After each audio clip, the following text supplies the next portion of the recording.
마이크 꺼졌나요? 요한복음 3장 16절은 아마 주일학교 다닐 때부터 어쩌면 교회 안 다닌 사람들도 이 요절은 다 알고 있을 거예요. 그러죠? 하나님이 세상을 이처럼, 찬양으로도 우리가 많이 부른 요절이죠. 근데 여러분들이 생각해 보면 요한복음 3장 16절은 성경 66권을 한 내용 속에, 한 구절 속에 다 넣어 놓았구나, 충분히 이해할 수 있는 부분이에요. 그래서 성경 전체의 요절 하나 얘기하라고 그러면 이걸 얘기할 수 있죠. 그래서 요한복음 3장 16절의 해석과 정립이 굉장히 중요합니다. 이게 안 되면 66권은 다 잘못된 거예요. 저희 교회를 다니다가 그냥 뭉덩이로 나갔잖아요. 물론 그때 다닌 그 친구는 그렇게 신앙의 깊이가 있는 것도 아니고 가끔 한 번씩 나왔던 분인데, 제가 주례도 했었잖아요. 이제 그 아버지와 가족의 관계 때문에. 근데 얼마 전에 한 2년 전에 한번 찾아와서 신천지 와서 이만희 목사님 강의를 들어보라고. 그래서 어떻게 네가 신천지에 갔냐고. 근데 며칠 전에 다시 연락이 왔어요. 목사님, 무조건 나쁘다고만 하지 말고 한번 들어보세요. 그리고 신천지 권한 목사님이 강의한 걸 저한테 보내줬더라고요. 그래서 제가 들었어요. 보내준 성의 때문에. 그게 아니라 뭘 얘기하느냐 또 들어봤어요. 그래서 제가 한 두어 분에게 제가 이렇게 다시 보내드렸습니다만은 신천지의 가장 기초적인 거죠. 요한복음 3장 16절만 알아도 그런데 안 빠져요. 언젠가 한번 저를 찾아왔는데 그분은 그냥 전화로 저랑 얘기하다가 이름이 하여튼 서운이에요. 서운. 딸을 많이 낳았나 봐. 목사님, 저 이름 하나 지어주세요 해서 제가 이름을 지어주었어요. 고넬이를 어자에다가 하여튼 보배진, 어진이라고, 어진? 하여튼 이름 지어줬는데 언젠가 보니까 그분도 신천지에 계시더라고요. 권사님이시던데. 지금 신천지 여기 광주에 있는 게 베드로 성전이잖아요. 거기에 예수 안 믿었던 사람들이 간 거 아니에요. 다 교회 다녔던 사람들이 다 갔어요. 목사님들도 수도 없이 많이 갔어요. 전도사님들, 신학생들. 왜 그래요? 성경을 모르니까. 정말 성경 중심이 뭔지, 말씀 중심이 뭔지, 하나님 중심이 뭔지들을 모르고 신앙생활만 하다가 거기서 좀 맞는 얘기를 하니까 눈이 번쩍 띄어가지고 이긴 자에게 다 간 거예요. 이긴 자가 누군 줄도 모르고. 사실 오늘 본문은 21절까지가 한 문맥이에요. 근데 너무 내용이 많아서 제가 또 둘로 나눴어요.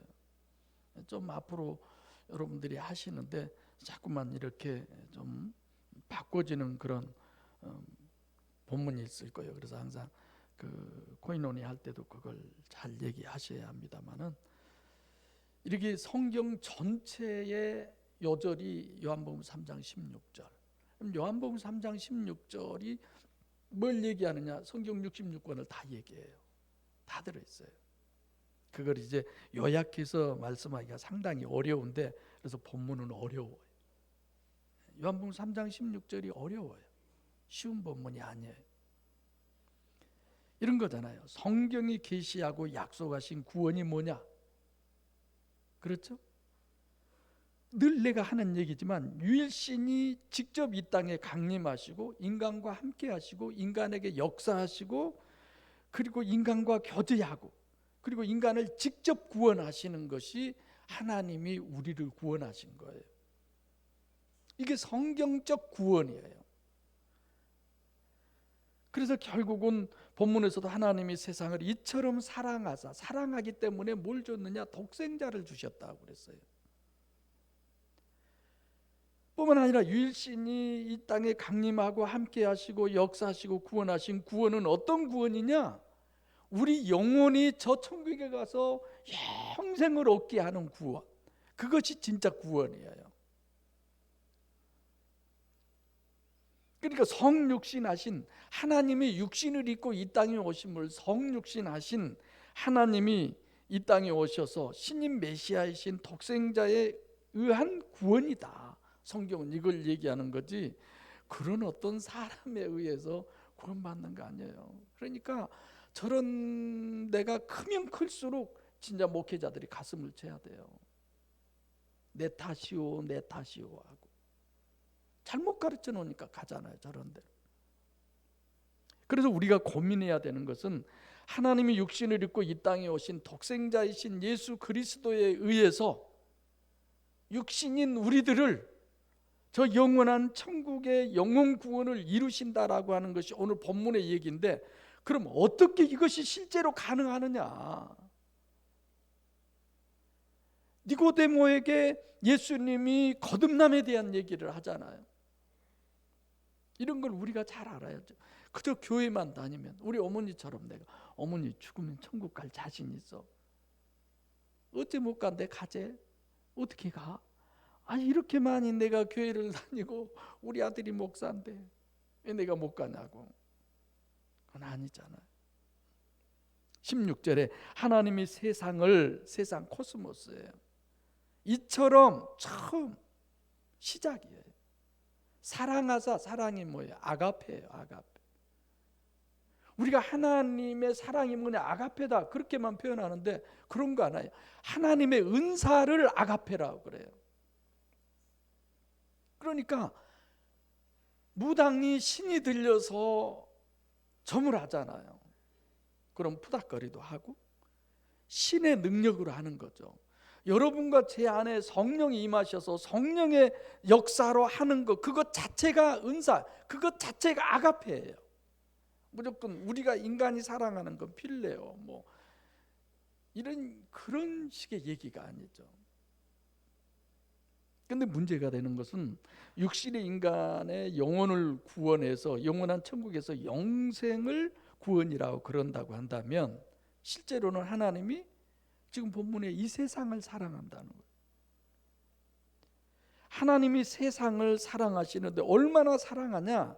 이처럼 사랑한다. 이처럼. 이처럼이라고 하는 건 하나님이 할 수 있는 최선, 최대, 최고, 그것을 사랑한다고 그래요. 더 이상 어떻게 할 수 없을 만큼. 그래서 사랑하신다는 전제가 이 세상이에요. 이 세상을. 그러면 첫째로 내가 성경 한 권이 다라고 그랬잖아요. 요한복음 3장 16절이. 창조론을 우리가 알아야 돼요. 그래서 1, 2, 3장을 얘기하잖아요. 1장은 인간을 창조하는 7일 창조의 설계도예요. 2장은 이 육체의 인간의 설계와 하나님의 경고, 그리고 3장에서는 인간의 타락, 그리고 아담아 내가 어디 있느냐, 구원의 신학으로 가는 거죠. 뿐만 아니라 세상을 엄청 강조해요. 본문은 세상 코스모스라는 단어가 4번이나 나와요. 근데 하나님이 구원하시는 것은 좀 전에도 얘기했지만 이 세상이 아니라 영혼 구원이라고 내가 그랬죠. 세상을 창조하셨지만 요한계시록 20장 11절에 말씀하신 것처럼 그걸 언젠가는 다 폐지시켜요. 다 없애버려요. 여러분 늙겠잖아요. 천영자 성도님처럼. 저는 가끔 나는 잘 안 늙을 것 같아, 이런 생각을 실제 했어요. 얼마 전에는 10년 후에 내가, 아니면 사람의 가치가 어디까지일까, 내가 뭔가를 할 수 있는, 내가 살아서 뭔가를 이룰 수 있는 거기까지가 살았다고 하는 거 아니냐. 그럼 내가 몇 세까지 살 수 있을까? 이런 생각을 해보죠. 가끔 운전자가 좀 어리버리한 운전자가 있으면 저 여자 아니야? 이러다가 또 노인들 아니야? 지나가 보면 머리가 하얘가지고 노인들이 운전을 엄청 어렵게 해요. 아이고 무슨 노인이 운전을 해, 이래지잖아. 10년 후에 나를 내가 생각해 봐요. 10년 후에 내가 이 강단에서 말씀을 전할 수 있을까? 저는 건강만 하면 하려고 그래요. 여러분들이 막 밀어내면 몰라도. 아니면 20년 후에 우리도 언젠가는 없어지잖아요. 사라질 거잖아요. 그걸 늘 생각하게 되더라고요. 그래서 세상, 코스모스 17절에 3번, 16절에 1번 엄청 이걸 강조하는데, 세상의 의미는 하나님이 창조해 놓으신 육신의 인간, 결국 육신의 인간은 죽어서 없어질 건데 그걸 사랑한다는 거예요. 그렇습니까? 얼마나 그걸 사랑하느냐? 독생자를 주신 만큼 사랑했어요. 독생자를 주신 만큼이 아니라 주셔서 결국은 우리 죄를 위해 십자가에 못 박혀 죽일 만큼 우리를 사랑하신다는 거죠. 아가페, 이건 인간의 언어로 다 표현할 수 없을 정도의 사랑이에요. 그래서 아가페라고 하는 단어는, 아가페라고 하는 단어를 해석할 만큼의 언어가 이 땅에는 없다고 그랬어요. 다른 말로 표현이 안 된다는 얘기죠. 세 번째로는 대조법을 본문은 쓰고 있습니다. 백을 더 백되게, 흙을 더 흙되게. 그래서 16절은 멸망과 영생을 대조하고, 17절은 심판과 구원을 대조하고, 18절은 믿음과 불신을 대조를 합니다. 그리고 하나 더 얘기하면 부정의 부정으로 얘기를 해요. 빛을 우리에게 설명하려면 성경은 어두움을 가지고 빛을 설명해 주잖아요. 빛으로 빛을 설명한 게 아니라. 그래서 이렇게 부정의 부정으로, 그래서 16절에 영생을 우리에게 얘기하고 있습니다. 그 다음에 멸망을 또 얘기하고 있어요. 본문은 멸망만 바로 우리가 알면 전체는 어려움 없이 바로 정립을 할 수 있는, 이해할 수 있는, 아, 그 말씀이구나, 이럴 수 있는 거죠. 요한복음은 영적 복음서이기 때문에, 영적 복음서는 뭐예요? 시공을 초월한다고 그랬잖아요. 다른 복음서는 이렇게 순차적으로 쭉 나열이 돼 있다면, 여기는 예를 들어서 뭐 3년 후의 것이 지금 와 있고, 지금 것이 3년 후로 가 있고, 막 이런 거죠.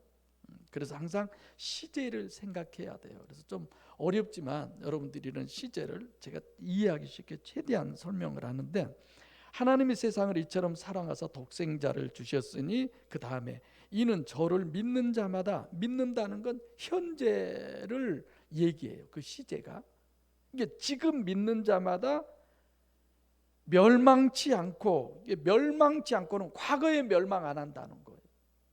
이게 좀 이상하죠. 영생을 지금 얻으면 현재 멸망치 않아야 되잖아요. 영생을 얻게 하는 것도 현재예요. 현재 믿으면 현재 영생을 얻는다는 건데, 멸망치 않고는 과거에다 써놓은 거예요. 과거에 멸망하지 않는다. 지금 믿으면 과거에 멸망하지 않는다. 지금 영생을 과거에 멸망하지 않는다. 이렇게 좀 이해하기가 쉽지 않죠. 그냥 우리는 성경을 그대로 읽고 넘어가 버리니까 그렇게 얘기하지만, 다시 얘기하면 이런 거예요. 지금 믿지 않으면 미래에 멸망한다. 지금 믿으면 미래의 영생을 얻는다. 그러면 쉽잖아요. 근데 그게 아니에요. 지금 믿으면 지금 영생을 얻는데, 지금 안 믿으면 지금 멸망이 아니라 이미 과거에 멸망했다고 이렇게 얘기를 해요. 자, 이러면 여러분들이 어느 정도 정립이 되셨으니까, 아, 저 말이 그 말이구나 이해하실 거예요. 그러니까 믿음은 현재고 영생도 현재 얻는 것인데, 그 이전에 이미 멸망한 상태에 있다, 이런 얘기죠. 현재 멸망되어 있는 상태라는 얘기예요. 마태복음 7장 13절로 14절에 좁은 문으로 들어가라.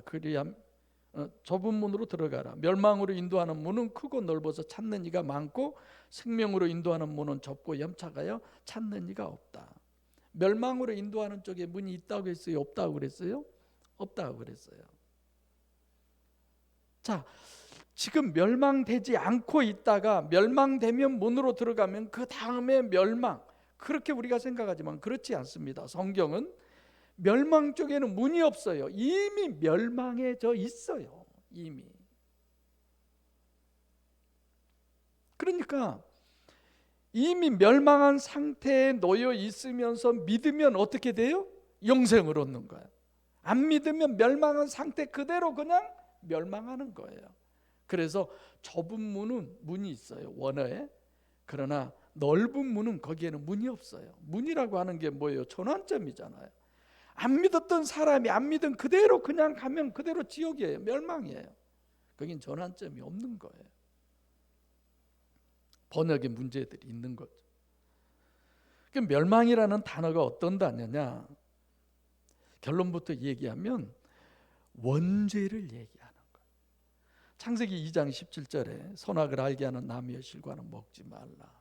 내가 먹는 날에는 정령 죽으리라. 그런데 다 먹었어요. 그래서 죽었어요? 살았어요? 먹었으니까 죽었잖아요. 우리 눈으로 보면 살아서 멀쩡하게 돌아다니지만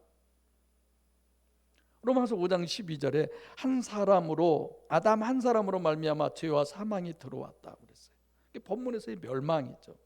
그건 이미 과거, 죽은 상태, 멸망된 상태예요. 그러면 이렇게 내가 멸망되어 있고 죽어 있는 상태다, 그것을 자범죄라고 우리는 많이 생각을 해요. 자범죄가 아니에요. 아담으로부터 계속 유전으로 죄가 받아져 내려온 거죠. 이것은 내가 노력해서 선하게 살아서 해결될 수 있는 그런 문제가 아니에요. 그러면 독생자를 보낼 필요도 없죠. 내가 해결해 버리면 되는데 예수님이 왜 와요? 올 필요가 없는 거지. 이건 원죄죠. 불가항력적 유전적 죄다라고 제가 그렇게 얘기합니다. 우리로서는 해결이 어려운. 그것을 해결하기 위해서 독생자가 오셨는데, 그러니까 16절만 바로 알아도 저런 구천지나 이런 데 갈 이유가 없죠. 그러면 선악과 따먹은 것이 어째서 멸망이냐? 왜 그것이 사망이냐? 자, 죽음에 대해서 아시죠? 제가 얼마 전에 동기의 어머님 돌아가셔서 그 장례 설교했다고 그랬잖아요. 죽음은 세 가지가 있어요. 육체의 죽음, 죽음이 뭐예요? 분리된 거잖아요. 사망이 육체에서 영이 빠져나가면 분리가 되어버리면 죽은 거라고 그래요. 육적 죽음이라고 그러죠. 두 번째로는 영적 죽음이에요. 하나님과 내가 분리되어 있는 것을 영적 죽음, 영적 사망이라고 그래요. 그래서 하나님을 믿지 않는 자는 성경적 기준으로 죽은 자예요. 영이 죽어 있는 사람. 그리고 세 번째로는 영원한 죽음입니다. 영원한 천국과 지옥으로 분리되는, 멸망되는.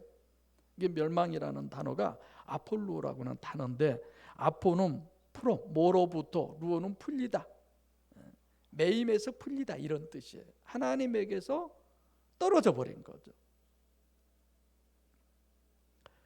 그러니까 창세기 2장 7절에 여호와 하나님의 그로 사람을 지으시고 생기를 그 코에 불어넣으신 이 생기가 성령이잖아요. 루하라고 해서 6가지로 제가 번역을 해서 설명해 드렸잖아요. 하나님하고 이렇게 결합된 상태에서 분리가 돼버린 거예요. 이게 죽은 거예요. 성경적으로 하나님께서 딱 먹으면 멸망한다, 죽는다고 경고하셨음에도 불구하고 아담과 하와가 선악과를 딱 먹어서 벌거벗은 줄 알고 날이 서늘할 때 동산에 거니시는 여호와의 음성을 듣고 무화과 나무 뒤에 숨었다. 결국은 하나님과 이제는 분리된 것을 겉으로 눈에 보이게 표현한 거죠. 그것이 멸망이고 사망이에요.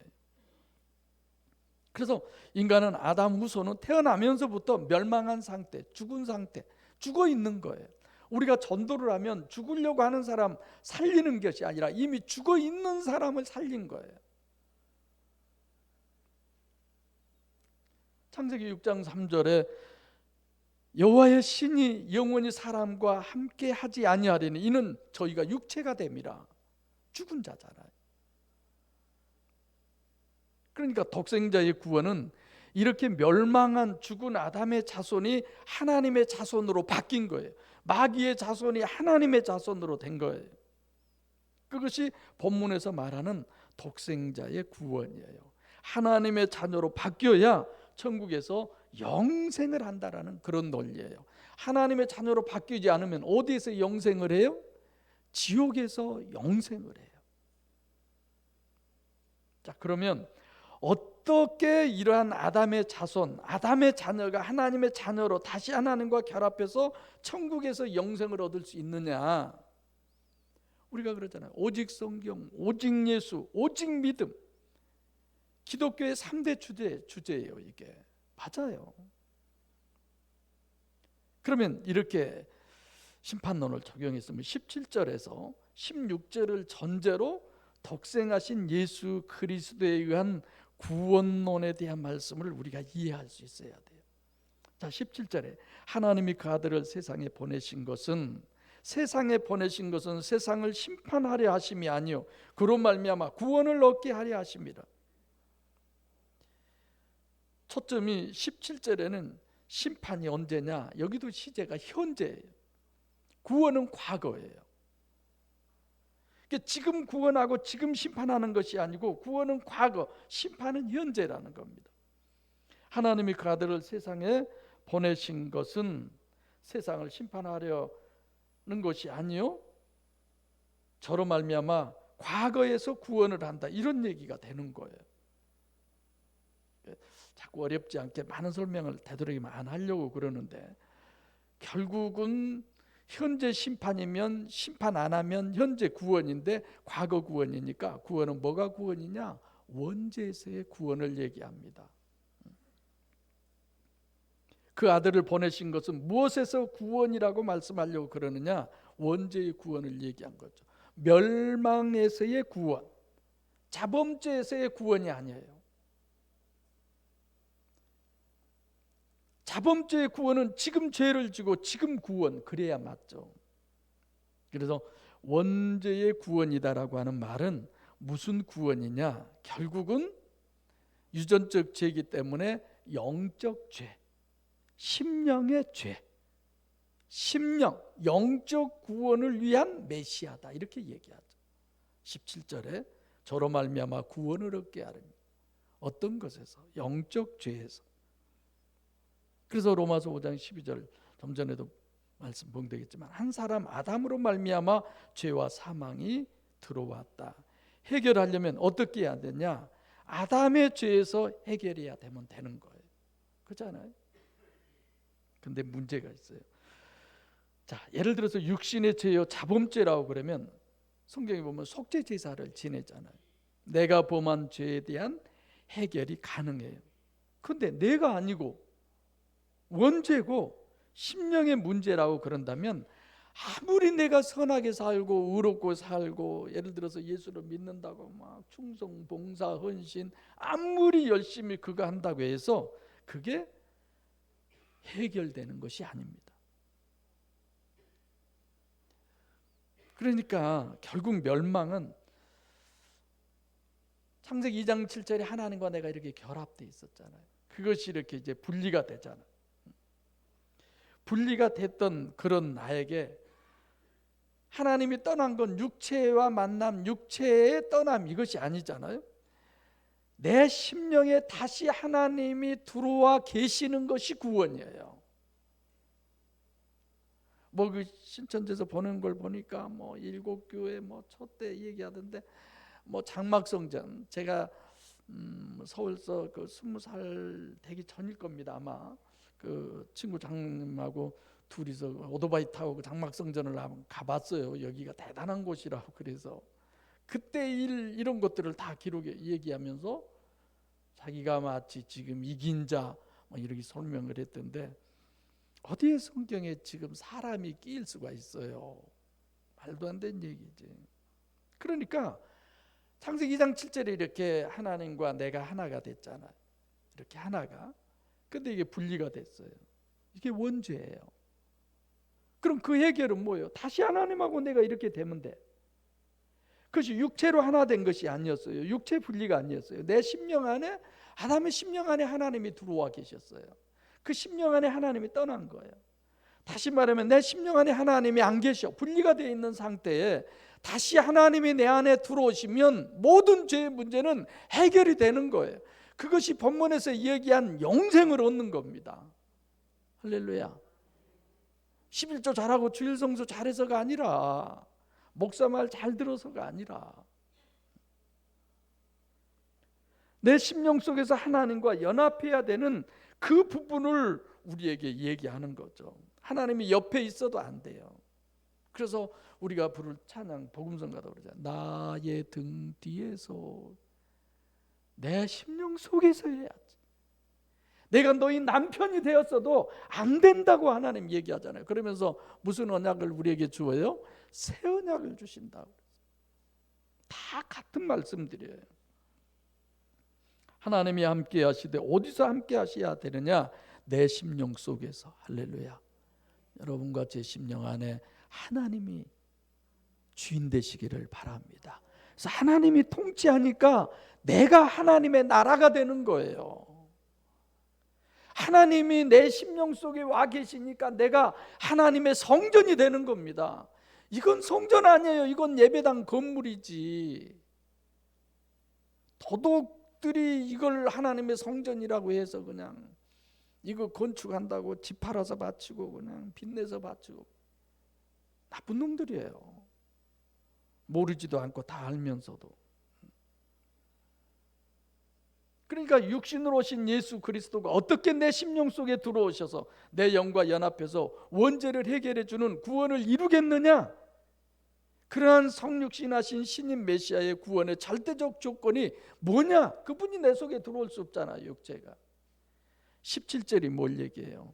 믿음을 얘기하고 있어요. 믿음. 18절에서 저를 믿는 자, 믿음이 절대라는 거예요. 오직 성경, 오직 예수, 오직 믿음. 믿음 없이는 구원을 받지 못하는 것이기 때문에 본문도 결국 오늘 제목이 뭐예요? 독생자를 믿으라고 하는 얘기가 아니에요. 성경에는 어디에도 독생자를 믿으라는 얘기가 없어요. 독생자의 이름을 믿으라는 거예요. 독생자의 이름을. 그래서 핵심은 믿음에 있는 겁니다.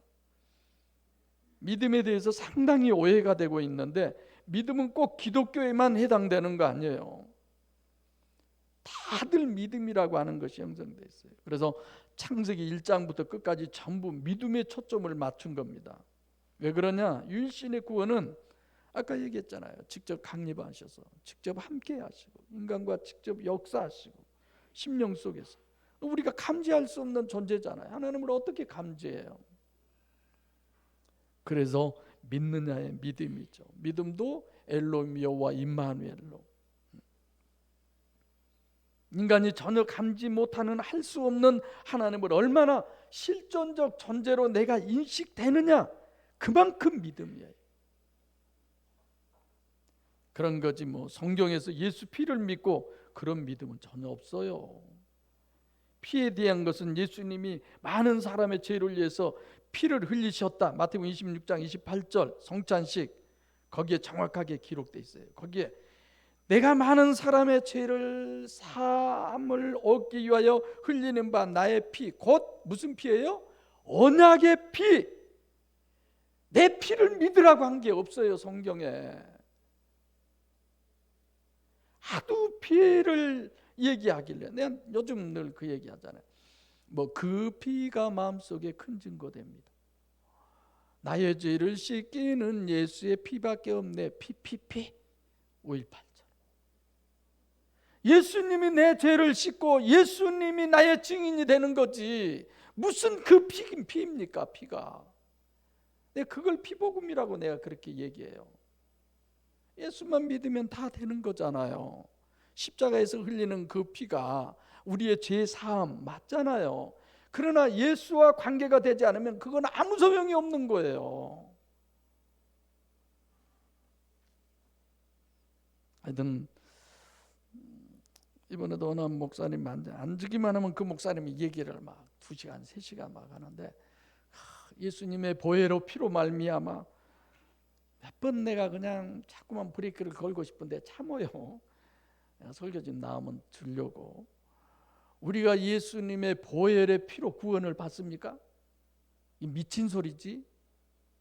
성경에 보혈이란 단어 한 자가 없어요. 그런데 왜 그래? 예수를 믿어야지. 오늘 본문은 독생자의 이름을 믿으라는 거예요. 도대체 독생자의 이름이 뭐냐도 몰라. 따지면 대답은 못하면서. 히브리서 11장 6절에 믿음장이잖아요. 하나님께 나아가는 자는 반드시 그가 계신 것과 계신 뭐예요? 존재를 얘기하는 거잖아요. 자기를 찾는 자들에게 상 주신 이심을 믿어야 된다. 관계성의 믿음을 얘기하죠. 창세기 15장 6절에 여호와 하나님을 믿는 아브라함이 하나님을 믿음에 그 믿음을 의로 여겼지, 아브라함이 행위가 정당하고 그런 겁니까? 오직 믿음, 여호와적 믿음, 하나님이 나와 함께 하신다는 믿음, 몸 밖에서 나와 함께 한 것 가지고는 구원받지 못해요. 독생자를 주신 구원은 완전한 구원을 우리에게 얘기해요. 그래서 독생자의 믿음의 구원론은 16절에 하나님이 세상을 이처럼 사랑하사 독생자를 주셨으니 이는 독생자를 믿는 자마다, 이래야 되잖아요. 근데 이는 저를 믿는 자마다. 지금 이 말씀 누가 하고 있어요? 예수님이 하고 있는 거예요. 내가 나를 저라고 그러는 거야. 그라고 그러는 거잖아요. 이게 뭘 얘기하는지 다 우리는 알고 있잖아요. 성경은 독생자를 믿으라고 그러지 않아요. 독생자를 믿으라고 하는 말은 없습니다. 요한복음 17장 3절에 영생은 곧 유일하신 참 하나님과 그의 보내신 자 예수 그리스도를 아는 것이라고 그랬어요. 그를 믿는다, 아우토스예요. 신인 메시아인 예수 그리스도의 이중체를 얘기하잖아요. 겉에 보이는 육체와 그 안에 계신 하나님을 얘기하잖아요. 저를 믿는 자, 예수님의 육체 안에 계신 그 하나님을 믿는 자, 그걸 얘기하는 거잖아요. 예수님은 인성과 신성이 합해지신 분입니다.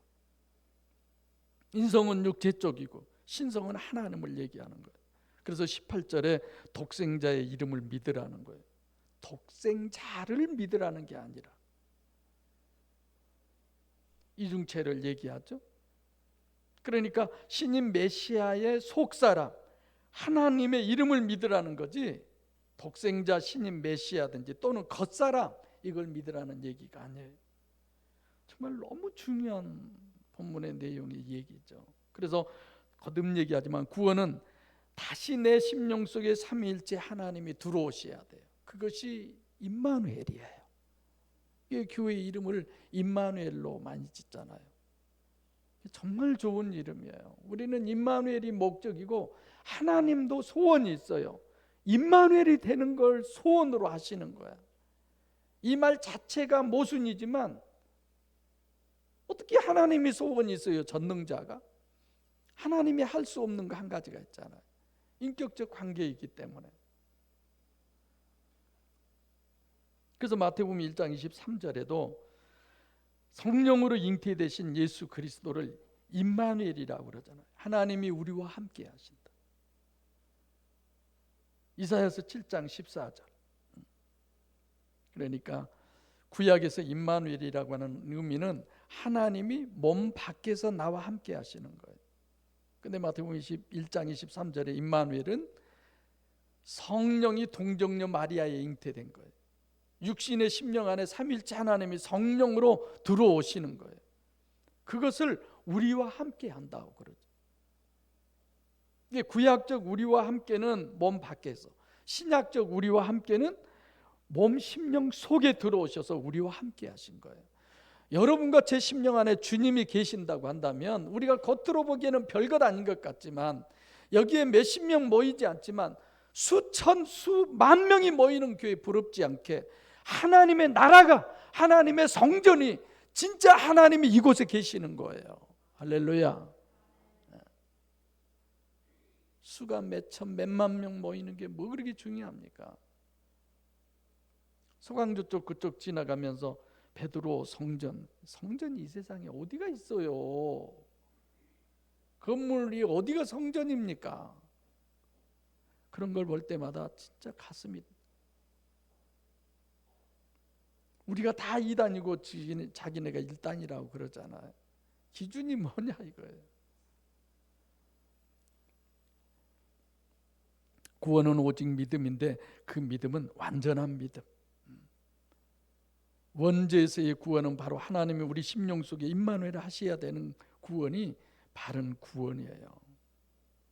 그래서 본문은 이렇게 멸망과 영생을, 영생 구원은 구원되게, 멸망은 더욱 멸망되게 이렇게 우리에게 해주는 말씀이에요. 그래서 독생자에 의한 구원이라고 그러면 반드시 구원론과 심판 이런 부분을 대조해서 봐야 됩니다. 자, 18절에 보시면 저를 믿는 자는 심판을 받지 아니할 것이요 믿지 아니하는 자는 하나님의 독생자의 이름을 믿지 아니하므로 벌써 심판을 받는 거죠. 그렇죠? 벌써 심판을 받아요. 이미 과거에 심판 받았다는 거죠. 현재 믿지 않으면 현재 심판을 받는단 말이 아니에요. 현재 믿느냐 현재 믿지 않느냐, 현재 심판이냐 현재 심판이 아니냐, 그것을 물리적 시간으로 전제된 거고, 그러니까 현재 심판 현재 믿음, 그것은 내가 현재 행하고 있는 것이기 때문에 내 스스로 책임져야 되고 이런 문제가 있죠. 왜 이런 얘기를 하느냐면 믿지 아니하는 자는 현재 믿지 않는 자, 그 이름을 믿지 않는 자라는 건 이미 끝난 거예요. 이미 죽은 자예요. 믿지 않는 것도 끝난 것이고 심판도 완료형이에요. 이미 심판이 돼 있는 상태예요. 이게 무슨 얘기냐면 멸망이나 원죄를 그대로 지금 가지고 있다는 얘기죠. 반대로 믿으면 믿음도 심판도 이미 완료가 돼버린 거예요. 영생을 얻었고 심판받지 않는다는 거죠. 그러니까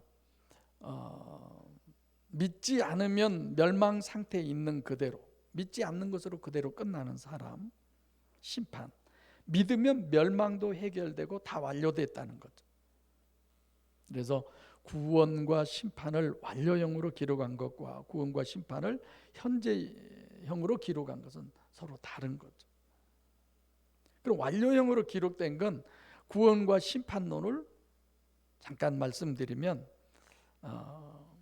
믿지 않는 자는 심판도 다 완료형이에요. 이미 끝난 거예요. 이게 구체적인 어떤 이런 부분보다는, 자, 예수를 내가 영접하지 않았어요. 그럼 하나님이 내 안에 들어오지 않은 상태는 이미 심판이 주어진 상태고 이미 그 사람은 죽은 상태예요. 그래서 교회 나왔어도 목사여도 구천지 믿어야 천국 간다고 하는 그들은 이미 죽은 자들이에요. 죽은 자들로 저희 죽은 자를 장사라고 그러잖아요. 지옥 갈 사람, 지옥이 정해져 있는. 근데 이제 반대로 믿는 사람은 구원이 완료된 거예요. 이미 구원을 얻어버렸어요. 이 땅에 있으면서 구원 받는 거지, 우리가 평생에 이렇게 살았느냐 저렇게 살았느냐, 예수 피로 죄사함 받고 끊고 자르고 이를 악물고 노력해서 말씀대로 살아서 천국 들어가, 그러면 구원 받는다, 내가 이걸 피복음이라고 그러죠. 제2의 성경이 철로 역정, 존 본이 쓴 천도 역정이라고 그러죠. 내가 그 책 읽지 마라고 그러죠. 그건 성경하고 너무 다른 얘기예요. 그렇게 해서 천국 가려면 예수님 뭐라고 믿어요? 안 믿어도 되지. 그래서 예수를 믿는 사람은 이미 구원이 얻어진 사람. 그래서 육신에 있는 동안에 모든 것이 결정돼요. 마태복음 5장 25절에 길에서 사화하라. 길에서, 육신으로 사는 이 땅의 삶에서 누구하고 화해해라? 하나님하고 화해해라.